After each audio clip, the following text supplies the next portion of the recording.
Every morning, there is a 40-second window that quietly decides your entire day.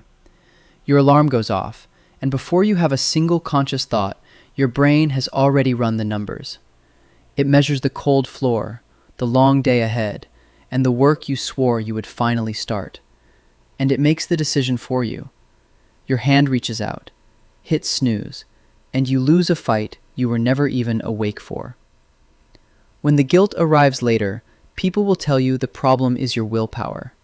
They will tell you that you are soft and that you just need to force yourself to push through. That is a lie. Highly disciplined people are not better at forcing themselves. In 2012, psychologists Wilhelm Hoffman and Roy Baumeister ran a study and found a shocking truth. The most disciplined people actually reported weaker desires, less inner conflict, and less overall resistance. They were not winning the fight against temptation. They were somehow never in it. Today, we are going to look at the dark psychology of discipline. We will decode why your nervous system has been quietly trained to hate effort, and look at 5 specific ways to condition your brain into craving the exact hard work it currently runs from.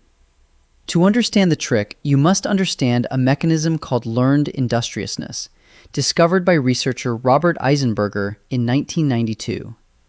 Eisenberger proved that effort is not just a decision, it is a physical sensation. It is the heaviness in your chest or the tightness behind your eyes. And because effort is a sensation, it can be conditioned. When effort is repeatedly followed by a reward, the heavy sensation itself starts to take on a reward value. But your brain was trained to do the exact opposite. In the 1990s, neuroscientist Wolfram Schultz discovered that dopamine does not fire when you get a reward. It fires at the cue that predicts the reward. Your phone reliably predicts something good, so you feel relief before you even unlock it. But what does opening your notebook predict? For most people, it predicts strain, self-criticism, and the painful realization of how far behind they are. This happened because of how you were raised. Growing up, you were only rewarded for outcomes, the A on the report card or the trophy. Nobody threw a party for the ugly, boring effort. So your nervous system learned that effort is just a painful tax you pay at the gate. If you were a gifted kid, it is even worse. You were rewarded for not needing effort. So now, the second a task gets hard, your brain flinches because effort feels like evidence that you are not smart anymore. Because your brain categorizes effort as a pure cost, you try to fix it by using sheer force.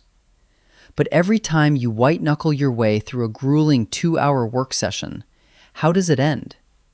It usually ends with you closing the laptop, exhausted, thinking, "That was awful. I barely got anything done."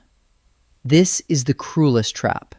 The last thing your brain files alongside the sensation of effort is punishment.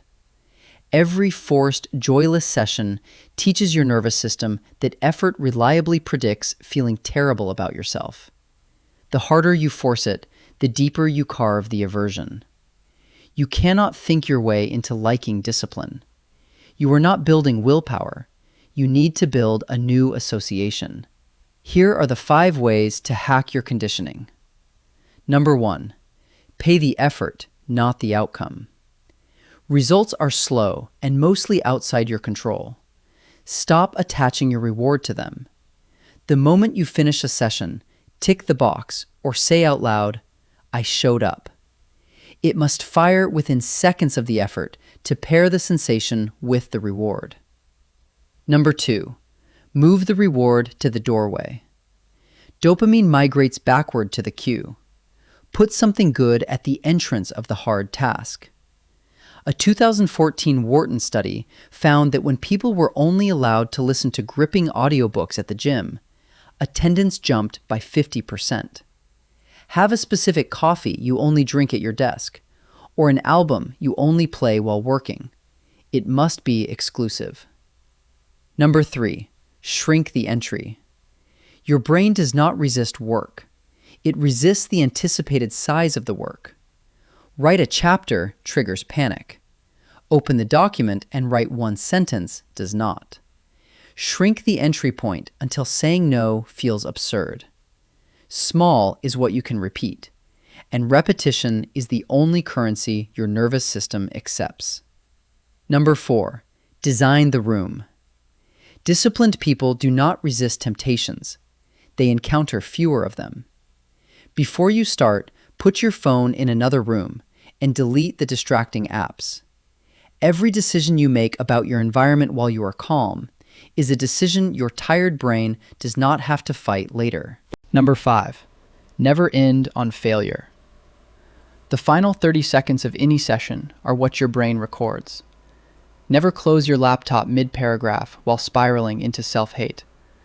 Deliberately end on something small you can easily complete, one clean sentence or one easy task, and stop while it still feels good. You are writing the last line of the story your nervous system will remember for tomorrow. Let me be brutally honest. Hard things will stay hard. The heavy weight stays heavy. What disappears is not the difficulty, but the argument. That 40-second internal negotiation at the alarm clock goes quiet. Effort stops feeling like a punishment and starts feeling like a texture you actually crave. Discipline is not about declaring war on yourself and losing every morning. It is about giving your nervous system a reason to expect something good. Which of the 5 hacks is your missing piece? Tell me in the comments.